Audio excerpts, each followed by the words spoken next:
Hey everybody, welcome to another session of the Magic Master Summit. I'm your host, David Da Vinci, and today I'm so excited for truly one of my favorite acts. He's a world champion multiple times over. He's toured all over the globe. He even has his own long-standing show where he works with tigers and dancers nightly, and now I believe it's the 11th year. So without any further ado, International Grand Champion of Magic, Greg Frewin. Thank you so much for joining me today. I can't wait to dive into this. Welcome to the show. Hey, no problem, Dave. I'm excited. This is going to be fun. Awesome. Well, for people that have followed your career like I have since the first time I saw you on World's Greatest Magic, and I know you and I have talked briefly about this, or at least I think we have, you're one of the main reasons that I got into Magic. I saw you perform on World's Greatest Magic. I saw you do the Dove Act. The next year I saw Jason Byrne do a Dove Act, and I thought, you know what? This is it. That's what I'm going to do. And I watched your video. I watched World's Greatest Magic in slow motion over and over and over until I figured out how to do it. And and then years later ran into you at, it was at Disney, or where was that? I was at Disney. The IBM that year was in Orlando. And I was right before FISM, just before I competed FISM. And I was there. And you were actually on the rock and roller coaster in the very front of the line with your mom. And I didn't know who you were. It was this like young 16-year-old kid waving at me. Hey, come on up. I get you in the front of the line. And I was like, all right. And we won't talk about what happened on the roller coaster itself because I didn't really take it too good. But I'll share that poster later. Yeah, I get this printing. It looks like Greg here is just like crapping his pants on the ride. And we're all like, woo! So, and I'm like, I didn't think of anything of it at the time, but I go hunt you down later in the park. I'm like, can you sign this 2-foot by 3-foot poster? Awesome. But thanks for the compliment on the World's Greatest Magic. And for me, there was a lot of similar, with Lance Burton and watching other magicians on TV. And that's a great thing about Magic. We as kids, we can sit and watch and see these guys and be able to go, this is something that I want to do. And I remember watching Lance Burton, same thing, rewind, fast forward, rewind. And I, at first I was studying the Magic, and then I realized it's not just the Magic. I started studying Lance and watching why is Lance so much different than everybody else? Yeah. So that was important to me. Yeah. Well, and that brings me to kind of the next thing. We ended up kind of talking and communicating ever since the rock and roller coaster, and you led me to my first show working with tigers. You've built a bunch of illusions for me. I'm really excited. You were just saying you've got some family coming on board to see my version of your show, apparently. So, they're going to come back and say, Greg, you got to go and get some lessons off of Dave. You're not doing it too good. Awesome, man. Well, one of the things that you're really known for, obviously, is your bird act, and the creativity that you have in that is incredible. So I want to dive into your creative process, and then also kind of the other thing I think that really stands out that you did so differently is Subtrunk was beaten to death, and you took that and you said, hey, cool, I like Metamorphosis, but I want to change it into something better, into now Shrouded Transition. And so I'd love it if we can just kind of break down the creative process and things that, like, where do you start and what does that look like for somebody, whether they're a close-up guy, a stage guy, maybe they're even a juggler, ventriloquist, something totally unrelated, but they want to do something more creative other than what's available out there to everybody. So I don't know if you want to start maybe on the Dove Act side of things or on Shroud or... Sure. Okay, we can actually... The Dove Act is an interesting one because that's, as you know, that's sort of what launched my career. And at the time, it was sort of the first thing that got people to go, oh, who is this guy? But it kind of goes a little bit in a two-part story because you mentioned Jason Byrne earlier, and both Jason and I worked together in an act called Double Vision, which you probably haven't seen. I don't know if have you seen that act? No, I keep looking for pirated copies someplace. So it's almost like it's a myth, right? Like one of those myth vision kind of things. But Jason and I both had kind of a similar vision in the sense that we didn't want to just do and this is not a knock towards Lance. But we realized we didn't want to be Lance because, and more so, my feeling was if I'm out on stage with white ruffles and candles and doing things like Lance, I'm emulating Lance. So for me, it was very important, and that's why I mentioned back earlier, it wasn't just, at one point, it wasn't just about the magic or the tricks. I started watching Lance and realizing what makes Lance who Lance is. Yeah. And then it took a while. This didn't happen overnight. But I realized that Lance created a character. And knowing Lance now, a lot of that character is actually him. So Lance didn't come out and decide, I'm going to be like, and whoever that would be that he watched. He started coming out and realizing, I need to create my own character. Who am I? And what do I want the audience to see? And, when you think about Lance's act, it's pretty incredible because he would have those long moments where he would just stare at the audience and do the magic without even kind of watching what he was doing, Yeah. And it was just this whole moment of like, and that's a really interesting thing to break down and understand that character really helped and make his magic a lot stronger. So the process started with Jason and I at one point talking and deciding maybe we should put an act together. And when we decided to do the double vision act, the one thing I said was, I don't want to have white ruffles. I don't want to have white birds. I don't want to have, and I went through the list of things because I didn't want to be like Lance. As much as I adore, and I think Lance is one of the best magicians in the world, I just didn't want to be like Lance, because then all I'm doing is imitating Lance. So that's where the decision came to start figuring out how do we creatively make that happen.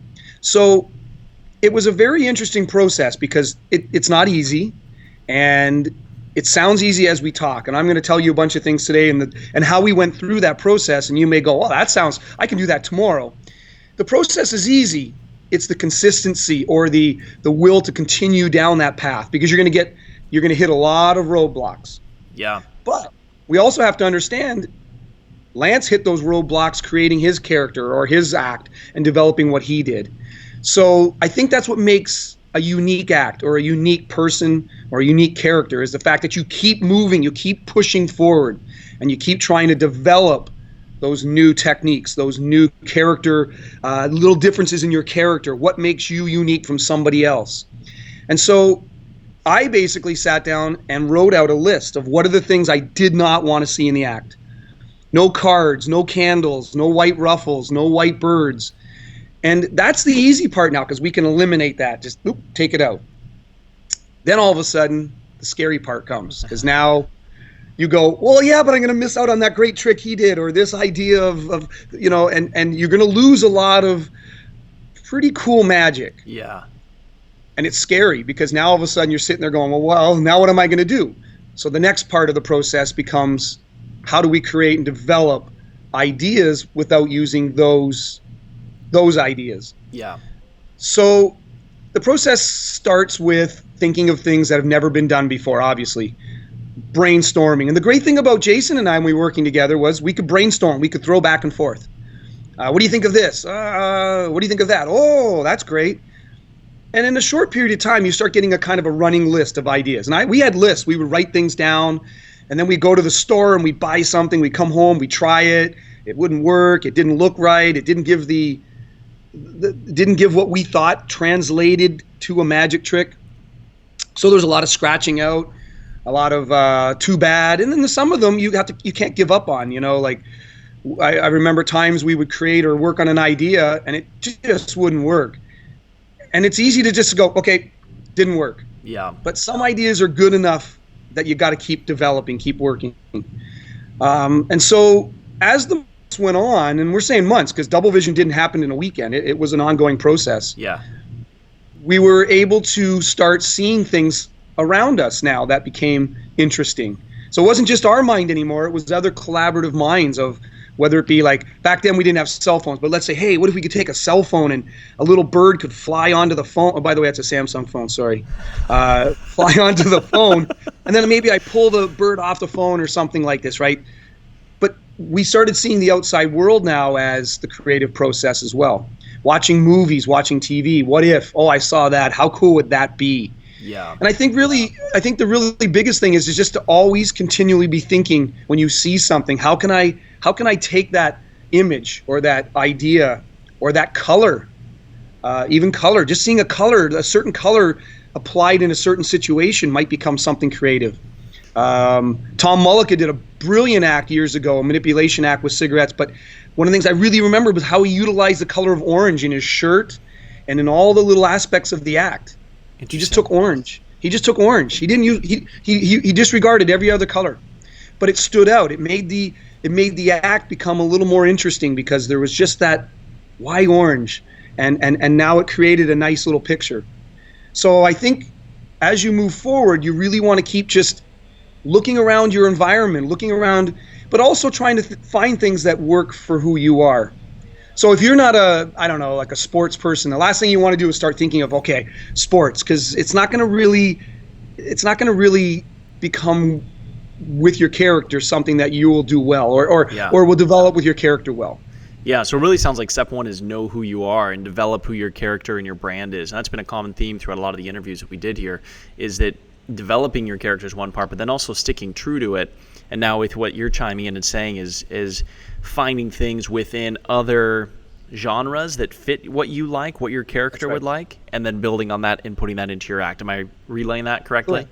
100%. So if you like art, but you're not really, say, an artist. An example, my daughter, she loves to draw and paint, and she's amazing. I can't draw and paint like she can, but I do. I really love art, and I'm pretty good. I can sketch, but art would be something that would really work a little better in my character than, say, for example, I'm trying to think of something that wouldn't. That's the hard part. But if there's something that I'm not really into flowers. Lance's character. Yeah, but I couldn't do, I'm not a florist. I'm not really into flower design. I mean, I look at flower design sometimes and I go, yeah, that's cool. Yeah. But it doesn't mean much to me. So I can't really try to take that and bring it into my act and then create and develop around it. A, I don't have an interest, so my passion won't be there. And B, I don't really know enough about it. My energy's not with it. I don't wake up every day thinking of floral design. Right. And not to knock floral design, it's just not something that I really necessarily I'm passionate about. Yeah. Well, let's jump over to another example that I think everybody can relate to, and that's the origami. You took an already great piece of magic and didn't necessarily say, okay, everybody's doing origami, so I don't want to do origami. You said everyone's doing it, it's good for a reason, and how can I make it mine? And I don't know if everybody's seen it, but if you want to briefly explain kind of what you did to origami, then we can kind of look at that process and reflect on everything that you just said on how you said this is what I don't like and what you did to change it. Okay, so yeah, I mean, I had actually when I was younger, I wasn't quite ready yet to design and build illusions or get into that process yet. I mean, I was wanting to, but I was still young. I just had the Bird Act, and I'm now ready to grow the show. And of course, origami was just the new hot illusion, but there was a lot of guys doing it. It was the same. And I'm not knocking origami. It's a brilliant illusion, but when you're out in the competitive market, and I'm trying to compete with other magicians to get the jobs on cruise ships or wherever, you kind of want to try to stand out. Character, obviously, as you mentioned before, and character development is really the biggest and easiest way to do that. But when it comes to the illusions, you have to be able to do that as well. So I really like the origami. It's a brilliant and beautifully designed piece of magic. The whole package is perfect. But I didn't want to create that same illusion, partly because of my character. I didn't want to be doing swords and more of a ballad piece. I wanted to be a little more edgy and a little different. And so there was some inspiration, by the way, in this process. Another magician, Bob Borgia. I don't know if you know of Bob. Bob's a good friend of mine. And we were working in Taiwan at the time with Double Vision. And Bob and I were chatting. And Bob, a very creative magician, very creative guy. And he had some drawings and ideas using broken glass. And I said to him, wow, that's really cool. And we chatted a little bit. Then about a year later, when I was developing the origami, I started thinking about how cool would it be if I could take the mirror and use it for more than just what it was used for. And in the origami, the principle of showing behind with the mirror so you can see around the box is really not the reason the mirror's there, as we know.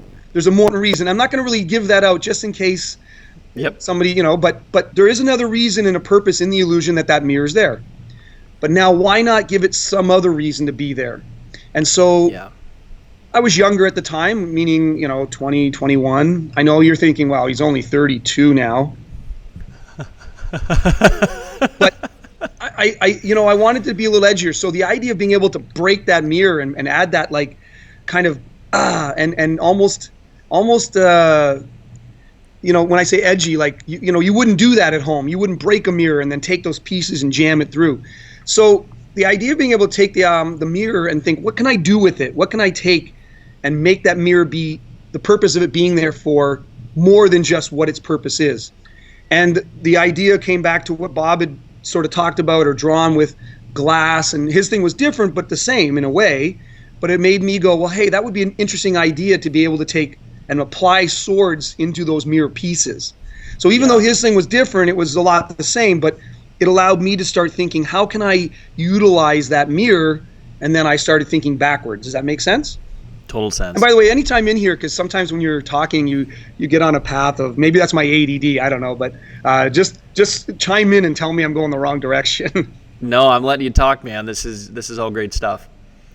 So yeah, and then from there, I was just getting into the beginning process of building. I actually built my Bird Act, which I think's right back there, and I hadn't done a lot of building yet, but I wanted to. It was really hard for me at the time. I didn't have a lot of money, so I had to go into my shop and play around with the mirror side of things, because I couldn't afford to give a builder, to say to him, look, I got this idea, how much will it cost? Because I know he's got to research, develop, trial and error, mock-ups. So I just got in the shop and I started hammering it out. I went through 3 or 4 versions before I could get the mirror pieces to all be the right length and then fit through the box. And then there's a problem with them curving and all these other little issues. But in the creative process, you got to take those challenges as they come. Things won't work the first time. And that's where it really comes down to the consistency. Keep pushing forward. 98% of those ideas will get from the mind to paper and onto stage. There's a 2% chance in there that things aren't going to work, because we can create, and that's the thing. You should never stop and say, well, I have boundaries here. I can't do that because of. The minute you do that, your creative process shrinks down into a little box. So don't let that, in the creative side of things, let it just go. Let all these ideas and things come from everywhere. Don't confine them at the beginning. Yeah. Now, one thing that I saw you do, I watched you lecture. I don't even remember where it was. Maybe in Portland or someplace. I think it was. I think it was Portland. Anyway, I watched you lecture, and you did a T-chart, basically, a real basic, simple T-chart. You put a plus on one side and a minus on the other. And so, with origami as an example, the pluses were that you liked the. We actually talk about shrouded with that, because that's a better example. Oh yeah, we'll save that then. Yeah, we'll come back to that. Okay.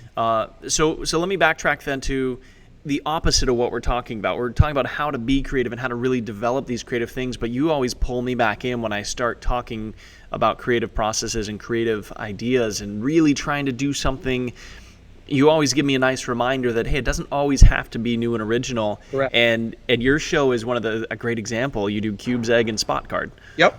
So let's touch on that. Spot card's been out of the show for a long while, but I will say I had to put it in last week for a couple of days because I hurt my back, and the Bird Act went out for a few days. And it drove me nuts a little bit, because as much as we go, oh, the old spot card, boy, oh boy, it works. It's audience tested. It's great material. And you have to listen to the audience. Don't listen to the magicians. Magicians will go, oh, he's doing spot card or whatever. Yeah, but I'm working. Right. That's why I want to bring that up. I'm entertaining. I'm working. So, you can't always listen to what the magicians will say, or it's kind of like being on a playground. All the kids are going to tease the other kid, but they're actually, in the end of the day, a little envious. They can't understand why. Maybe my spot card gets great reaction, maybe theirs doesn't. I don't know why, but you can't ever stop and say, I don't want to do that because it's too this or that. If the audience is telling you it's good material, it's good material. That's it. Cool. So then when do you know how to take, just do a straight out cubes egg or straight out spot card, or transform it into something creative like shroud, for example? So what's your deciding factor of keep it as is or transform it? Okay, so it depends on how if you're one of those guys that says, I want to have every piece of my show original, then this conversation's it's easy. You never put any of those pieces in. The decision's easy. Yeah. I'm a different style. I mean, I've got a lot of original pieces, but I have some, like I say, I do cubes egg. There's no change to it. It's a straight out cubes egg illusion. It's audience tested. It's almost perfect. It really doesn't need to be changed, really. So if I thought of something, like in my world, I looked at cubes egg, and when I first purchased one, and I went, really, this doesn't need to be changed. It's perfect. It's surroundable. No lighting issues. It's a fooler. There's not really a lot of negative. There's probably no negative to that illusion. I haven't thought of really a negative to that illusion. Don't need to change. Fair enough. And it's a strong piece of magic. It works. It was created and developed very, very clever. It's a good piece of magic. And paper balls overhead. We can name a bunch of magic routines or ideas that you can tweak a little bit, but they're audience tested. They work. Spot card works. It works. Now, I feel like I threw into the bus with spot card. So if you want to let people know too, because this works well for illusionists, why did spot card end up in your show? Well, spot card, I started doing it obviously when I was a kid, but it packs small, plays big, fits in a case. I've got a roll-on table. It's sitting right over there, and it's got about 45 minutes of magic, all sitting ready to go. It's my backup table. If something goes wrong, so many things in an hour and 45-minute show can go wrong, as you know. That table's sitting ready to go. But over the years, spot card was used, for example, in different environments, different corporate shows, or different times where I didn't have 3 assistants. I didn't have my tigers with me. So it's material that I developed when I was younger, but I've never let go because it's audience tested. My routine is very solid. I wrote out and thought about the routining of it. How did I want to routine and design that piece to be a strong piece? So yeah, if a magician comes to my show and goes, he's doing spot card, I don't care. I know all those people that came to see me and paid good money, enjoyed it. I know by their reaction at the end when they're lined up for autographs. Now, is it in my show every day? No. But I would never put that out of my repertoire 100%. Cool. That's what I wanted to hear. Now let's jump over to Shroud. Cool. And that whole creative process, I teased a little bit with your T chart. So let's look at that. How did you get from, I assume, I want to do a sub trunk to what is now Shrouded transition, and I think incredible illusion. Okay, so it wasn't I want to do a sub trunk. I was doing a sub trunk. I think it was Chalet. It was years ago, so I think it was a Chalet sub trunk that I had, and I was doing a sub trunk, and I loved it. Because metamorphosis, just the concept of metamorphosis is a brilliant concept. It's visual, it's fast, it gives a little bit of escape built into an illusion. There's many things in there that make it a very, very strong piece of magic. But the standard packing trunk, not only did Houdini have pictures with him in a packing trunk, pretty well every other magician does, right? So for me, it was once again trying to be a little different. How can I take that? Such a great concept or great illusion, and how can I make it my own? So, and this is a perfect example of what you talk about with the chart and the pluses and minuses. I'm just going to turn this a little bit so we can see, because it is sitting right there. There it is. There we go. That's not the original one, by the way. That's my second one. But so one of the things I wanted to do was I wanted to understand what made metamorphosis strong. What was it that I liked about it? When I watched another magician do it, what did I like? So I know it sounds easy, and once again, we're going to go through this whole process of how we did Shroud. I took a nice big piece of paper, and I put a line down the middle, and I wrote a line this way, and I put good, and then I put bad.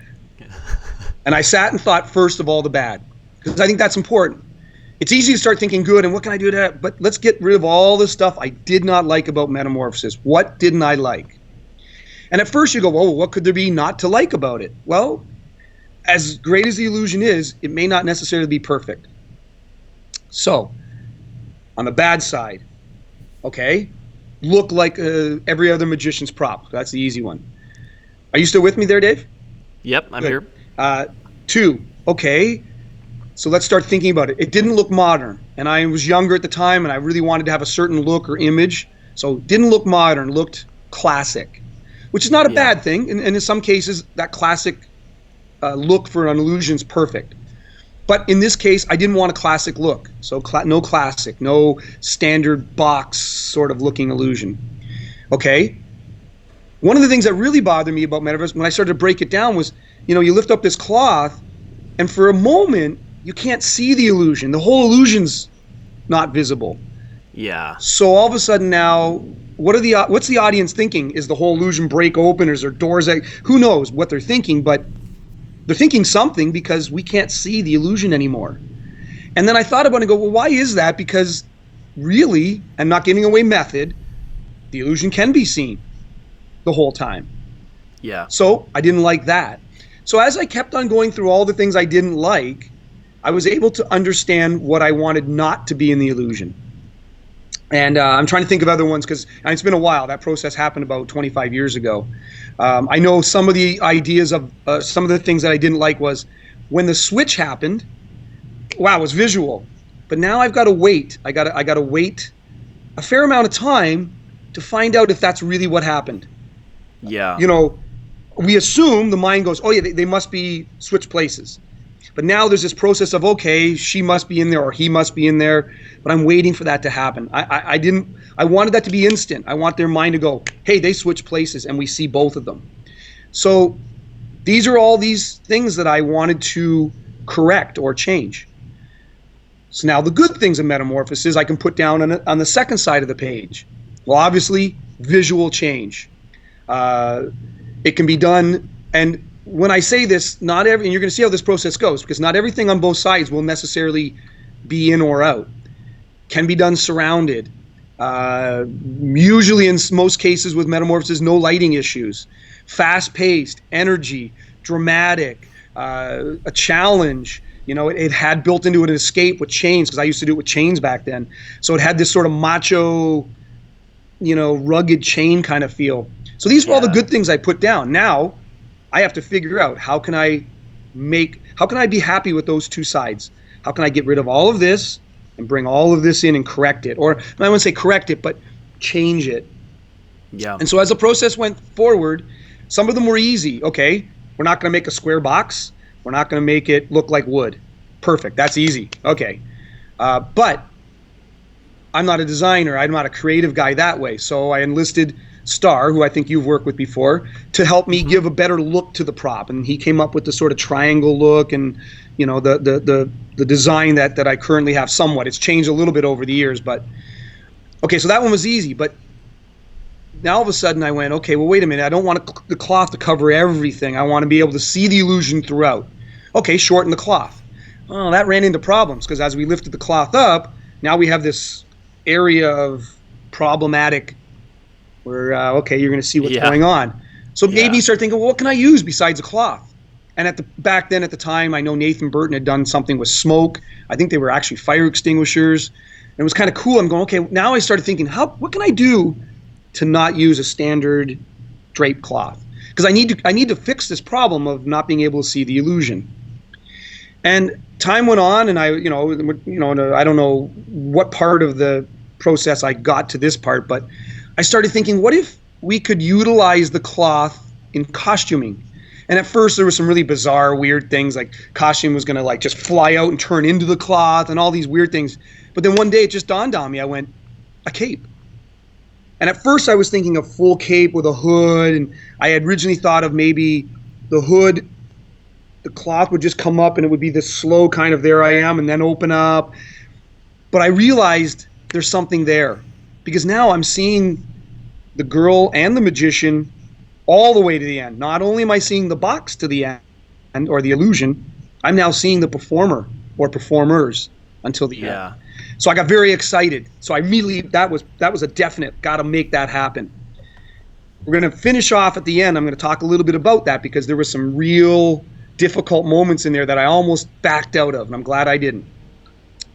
And then there's times where so now I'm going down the list. I started, okay, how do I make that switch look visual and fast so you can see that happen right away? And plexiglass, I'm actually not sure where I got the idea, or where I just knew I wanted to have something that I could see her inside. So I'm not sure where the process, because that was 25 years ago, but I knew I wanted that ability to see her right away. Then I was on tour with Murray Hatfield during all this process, and I was starting to build the illusion, and it was Nathan Burton that gave me the idea of what if, because I was going to have the hands locked and chained outside, and I had some really neat ideas with these gloves, and the gloves were going to be able to switch hands out. And Nathan said to me, hey, what if you did something like where it looks like you're holding their hand but you're not?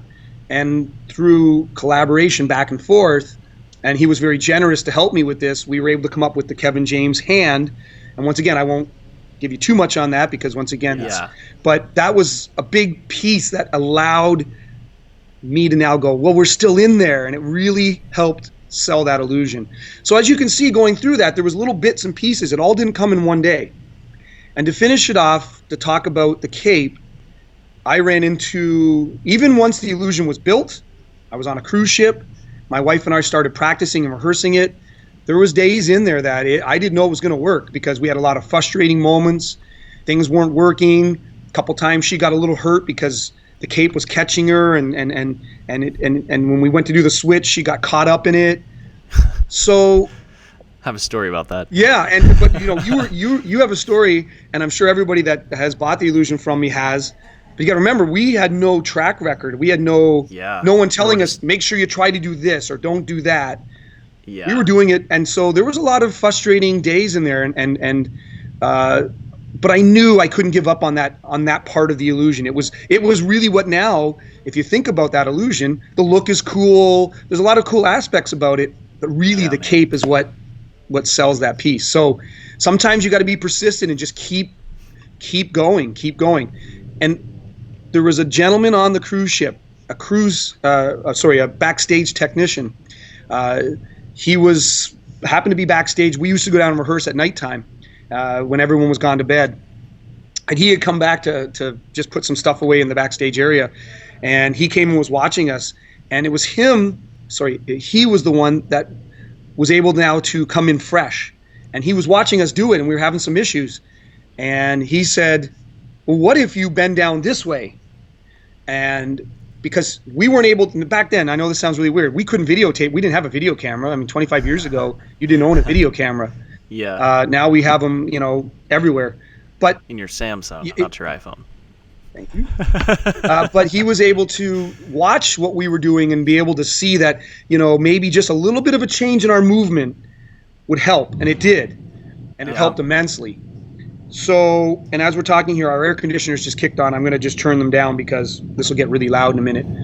So no worries. Well, while that's happening real quick, I just want to touch base on you keep talking about second set of eyes and collaborating, and that's been a common theme again throughout a lot of these interviews, is working with whether you bring in a Jim Steinmeier or a Greg Frewin or for somebody to help create in the development process is huge. And to hear you also say that, because I know a lot of guys are watching this looking up to you as this creative genius, and obviously you're incredibly creative, but you keep mentioning your team and the people. Sure. And we talk about that with Reza. We talk about it with Stephen Urardi, who does some choreography, who actually I need to put you and him in touch, as well as Teresa, who did some costuming. I got to remember to do that here. So note in front of everybody so we make sure you two connect, because they're also in the summit.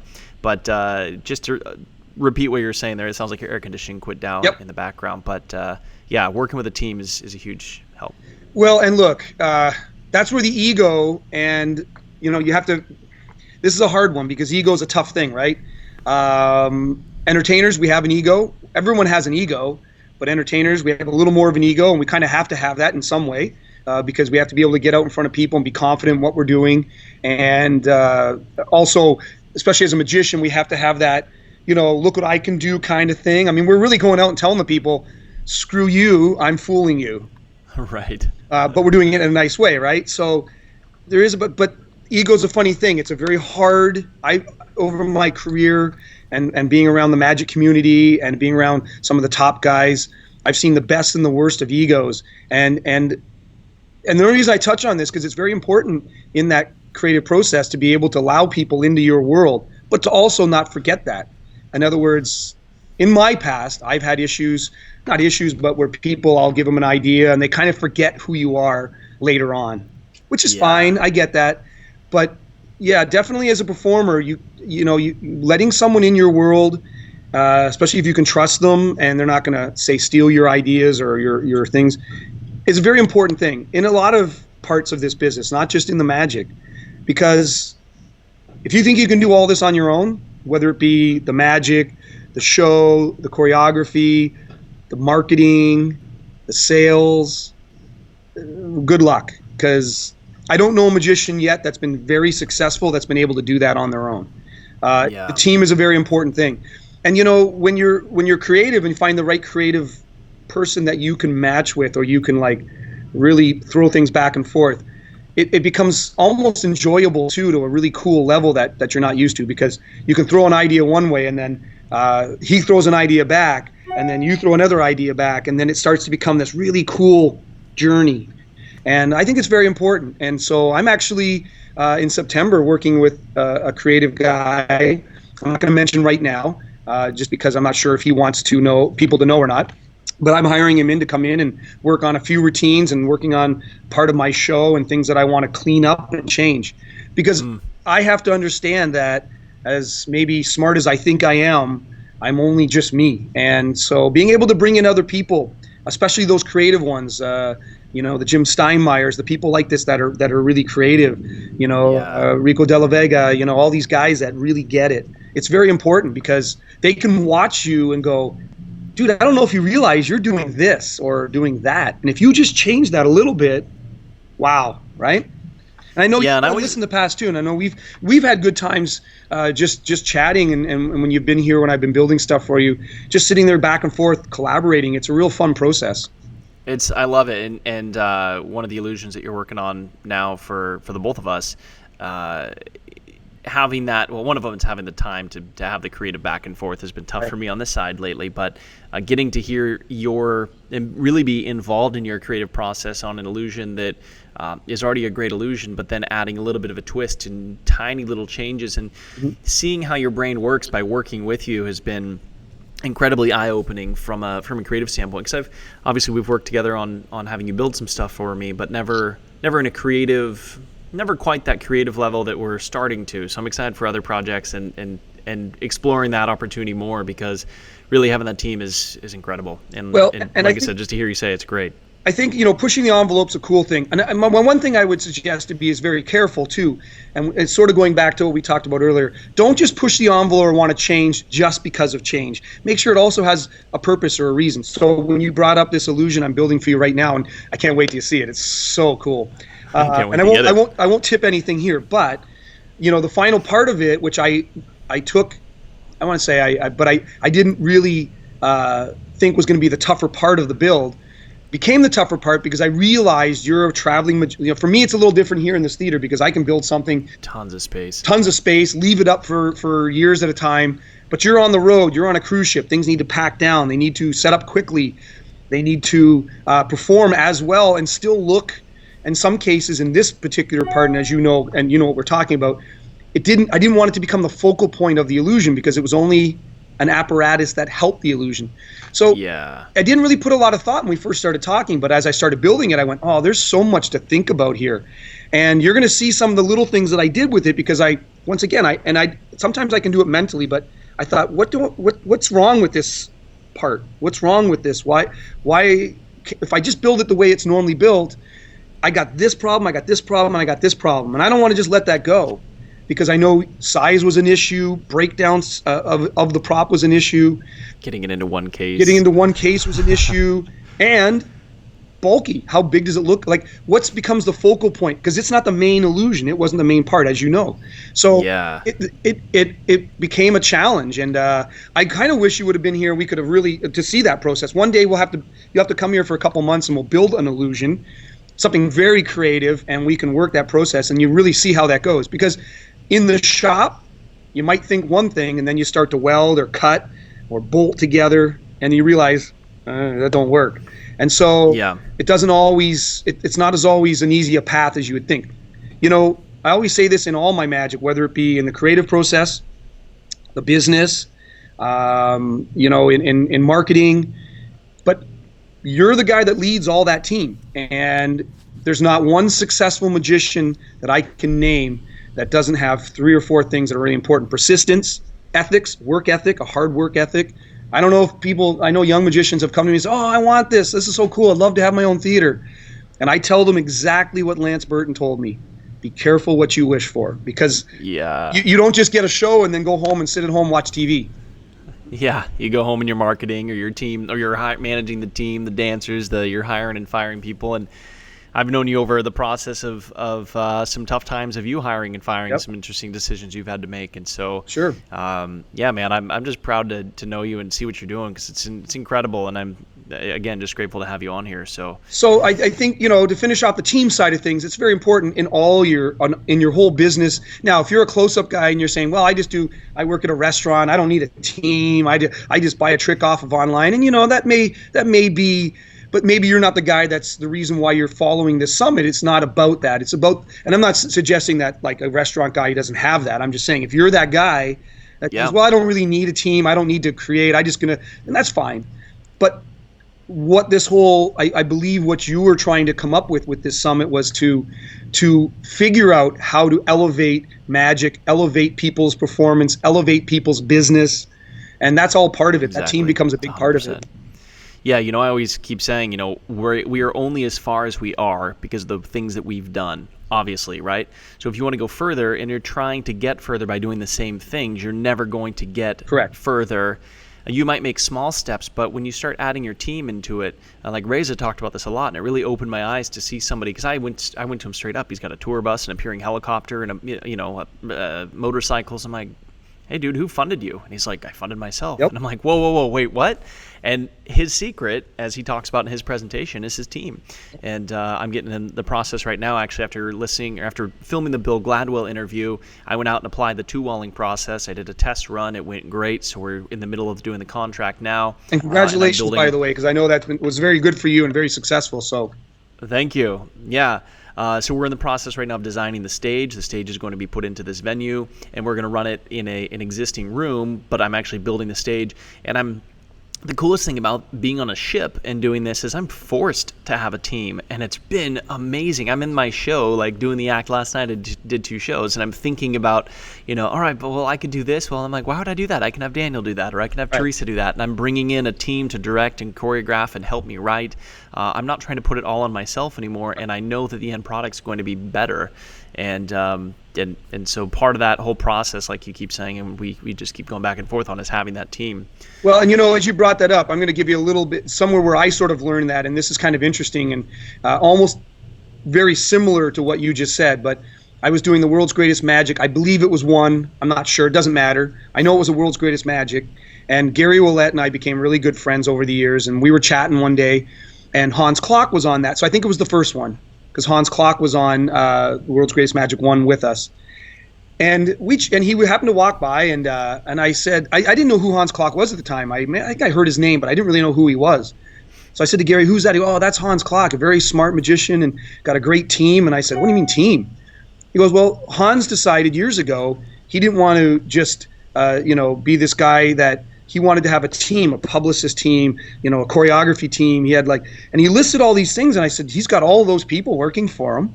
And he said, yeah, but he's able to create and develop quicker, bigger, and sometimes, and better, as you said, and sometimes more efficiently with your money. Because you might think, well, I got to pay these people. Yeah, but now I can get back to what I do. Right? Yeah. And it's surprisingly inexpensive when you really actually get into it and start talking with when you start looking at the dollar per hour of what you would put into it and what you're losing. One of the business presentation or seminars I went to on marketing, it was this amazing event in Los Angeles. The guy said, your biggest expense, your biggest hidden expense is opportunity cost. Right. And I couldn't agree more now that I'm getting into developing a team is the time that I spend working on designing a stage. I don't know what the hell I'm doing on designing a stage, but I could pay somebody $500 to just do a graphic design of what would look really cool, and it's going to look way better than I could ever do it. And at least if it doesn't become the final product, what it will do is get you visually seeing something that can get those wheels turning too. In other words, he may draw something up and you go, well, I don't know if I want that to be the final result, but now you can start looking and your mind will start reshaping things. And that's part of the creative process, because if you see something you don't like, you're immediately going to go, okay, how can I reshape that? How can I maybe elevate stage areas so that I got this cool look or whatever, right? So the process has already started without you even knowing it. Yeah. Now, you talked about with Shroud how the cape was this part that almost you realize you needed it, but it was also this massive headache and this hang up. And the part I was going to say is there's so many subtle details that I had the fortune of being able to learn from you on. But I was laughing because, kind of laughing. My wife actually broke her tailbone because she forgot to undo the Velcro on our last week of our last contract. Fortunately, it was at the end of the contract, so she had 6 or 4 weeks to heal. But she busted her tailbone in the illusion because she forgot to undo one piece. So I can't imagine what you guys went through. And it makes me just think through how frustrating that had to be.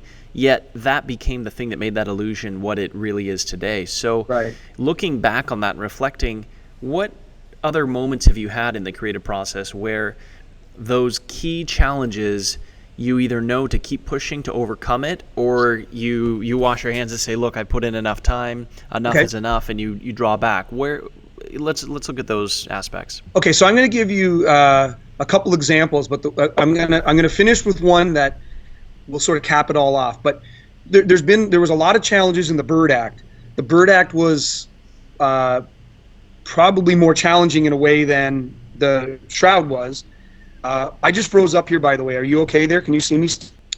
All right, so I'll kind of go through this. I got a few examples that really make this kind of work out, and one of them at the end will sort of cap it all in.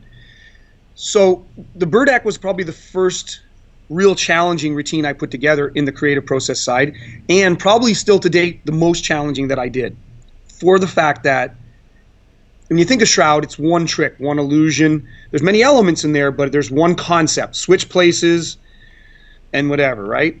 Yeah. Byrd Act was many. Each trick's almost like its own little piece, like the first opening, and then the knot routine, and then the this all the way through. So in a way, it had many elements and many different pieces in it, and there was a lot of pieces that were challenging. So what happened with the Byrd Act was interesting, because after Jason and I departed as Double Vision, and I started creating my own act. Immediately, there were certain pieces I already had developed with Double Vision that were mine that I took into that act right away, which was easy. Then I started developing and writing down a whole bunch of and I wrote lists of stuff. What could a bird be in? What could a bird appear from? How can I change what into a bird? And I would give myself all these challenges, like what would be neat to see a bird do or become. And I would think about it in a visual way, like a movie. Like if I was going to take this coffee cup, and I'm not trying to, and if Dan Speary's watching, it's probably one of his favorite places, Tim Hortons. But if I wanted to make take a drink and then maybe turn it over and a bird flew out of it, I got to think of visually, what does that portray to the audience? What do they see? What's the message, or what am I trying to get from it? Is it a transformation? Is it an appearance? What is it that makes that possibly a really cool piece of magic? And so as I write these things out, I kind of give them a little bit of when there's many ideas like this, and I know I'm only going to be able to fit so many into the act, I kind of give them a rating first right out of the way. So if I thought of this trick and I went, oh, that's a 5 for sure. And sometimes they come to you like that, like, oh, that's a 5, that's a keeper. And some of them are like 3s, but that doesn't mean it's not going to be as good as the 5 or the trick that really hits you first. Sometimes those ones that are not, you don't think are as good, become the piece that's surprisingly the best in the act, or one of the best pieces. Like Spot Card. But in the Byrd Act, the one piece that became that number, the 3 that became the 5, was the egg. And so the egg was an interesting one, because the egg became it wasn't meant to be the way it was. Let's put it that way.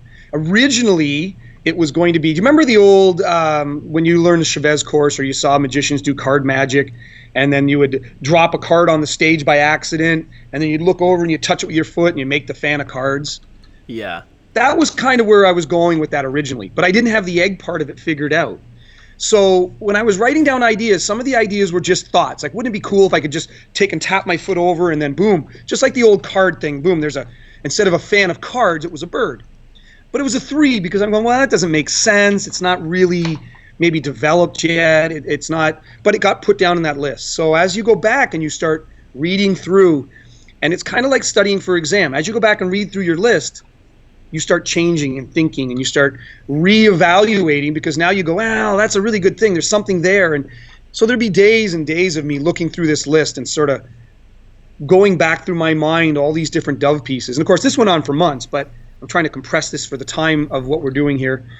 One day I was thinking, when I wrote down things that you could turn into a bird, a phone, a coffee cup. One of them was an egg, because that's obviously that's a given, right? An egg's a bird. And it just clicked one day. I went, there it is. Bird, egg on floor, boom. And so I could take that same sort of concept of you dropped a card by accident. Oh, look, it's a fan of cards now. And do that with the egg. And that became one of the biggest pieces in the act, in a way, right? Yeah. So I didn't let it go. I didn't just go, oh, it's a 3, it's out. But in that, at the end of doing the Byrd Act, there was, dozens of pieces that never made it into the act. And I realized they're never going to get in the act, because the act's now 8 minutes or 7.5 minutes. I don't want to develop or put anything more into it. It's kind of perfect. So there's a lot of great ideas that were maybe 3s and 4s that never made it in the act. And actually, I after winning the IBM and the SM, I went to Vegas for my first time ever, and Sean Farquhar showed up and we hung out, and I brought him a luggage full of Dove ideas and go, here you go. I just gave them to him and said, go, because sometimes you can take a 4 or a 3, and I'm sort of mentally done with it because I've spent so much energy that I'm kind of like, okay, I can't do anything more with it. It's not, I'm stuck. I'm at a standpoint. And someone else can pick it up and they're now fresh and they go, oh, this is a 3? And they can put their spin on it and it could become a 5. So there's that sort of thinking in the ideas. But then there's also, and the reason I say I'll cap it off with this, I came up with a really interesting closing routine for my show 20 almost years ago now, and it's never been in the show. It's about 75 or 80% finished, but it never got finished. There was a lot of roadblocks over the years, and I would leave it for a while, let myself just get away from it to cleanse, and I go back to it, and then I would get a little further, but I never got it in the show. And I mentioned a little earlier that I'm going to be hiring someone to come in September, and that's the routine I'm focusing on.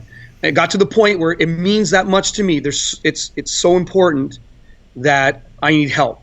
And I have had a little help along the way, but I just decided, you know what? It's going in the show. I'm going to hire somebody. Our focus is going to be just that. So, yeah, sometimes you're going to get to that point. If it's something that's that important or that strong to you, don't let it go. Just put it aside for a while. Good words. And I guarantee you that routine's going to be, I know it's going to be like, you're going to say to me, man, I wish you would have created that 25 years ago. Yeah. And I'm going to say to you, I did. I just couldn't finish it. Yeah. No, that's awesome. Well, let's look at a couple of things here.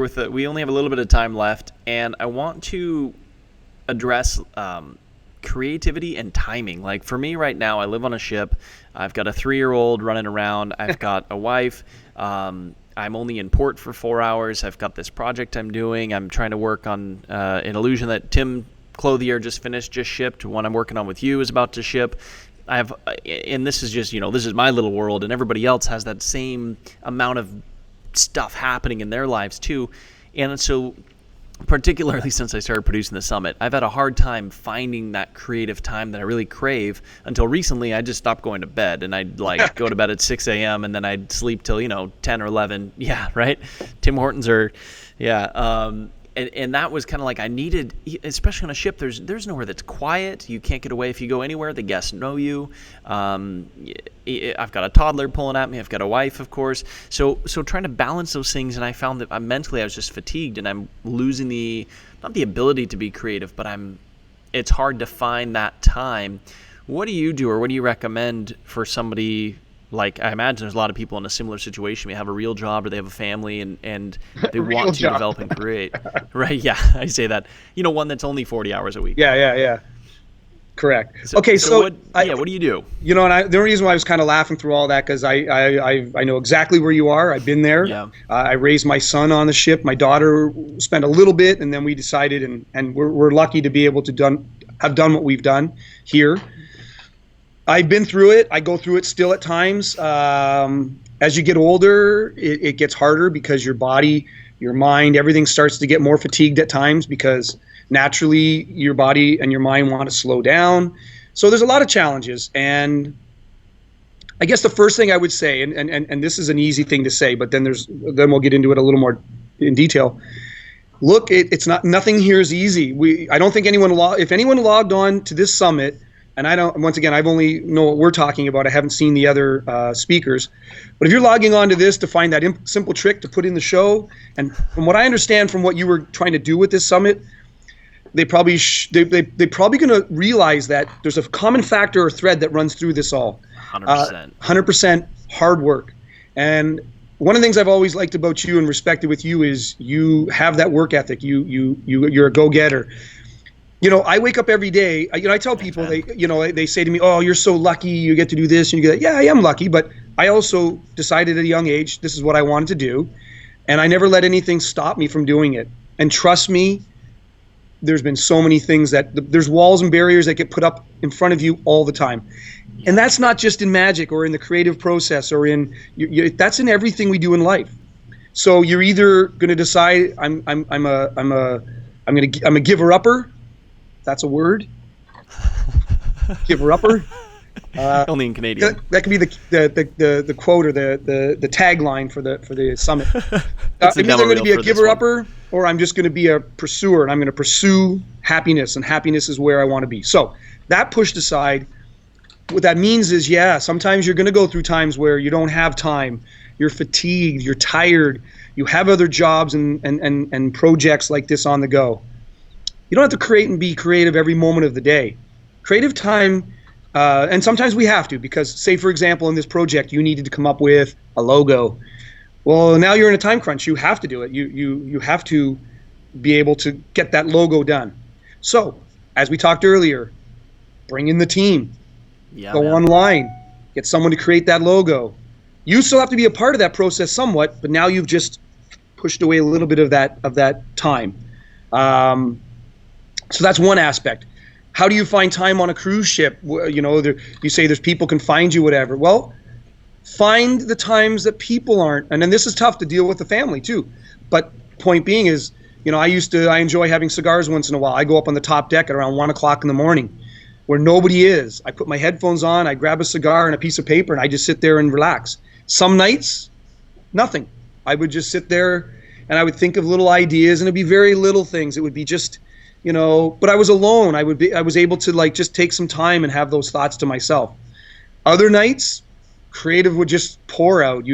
I wouldn't even be able to smoke my cigar. I'd be just like, write. And I'm always a firm believer in the creative process. And I learned this from a comedian many years ago.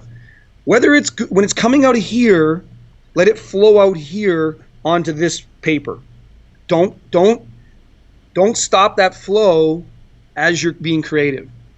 Go back later, and now you can be subjective. Now you can look at it and reevaluate and give it, whether you want to give it a rating or decide if it's right or wrong. Sometimes you're going to come up with an idea and you go, that's totally not my character. I can't even do that. But don't let that process from the mind down through to the wrist to the writing process. Don't let it have a barrier. The minute it has a barrier, because you're giving, I shouldn't write that down. It's not maybe. No, don't, just let it flow. Let it flow. Because the minute you give yourself that barrier or you give yourself limitations, now there's a process that has to happen in the brain, and that brain will start thinking differently. Let it flow. There's never a bad idea. And those ideas that you don't use, keep them. Because one day, Dave, you may be sitting talking to somebody who's hired you to be a creative guy. That idea is still on paper. You can open that book back up prior to your meeting and go, hey, look at all these ideas I thought of years ago. And that's still there, right? Awesome. Yeah, I've got a book that actually started years ago with Sean Farquhar at the Coeur d'Alene Fair with all Dove Act ideas and stuff, and I still to this day write in that book with ideas of magic and around the world with me. What I should have done, I never thought of it for today, is, and if I get a chance before you get this all edited, I'll take a picture of, I don't have a book, I have books. And my wife used to always get crazy because her always joke was when we were on the cruise ship, she goes, I've seen every Home Depot and every hardware store of the world.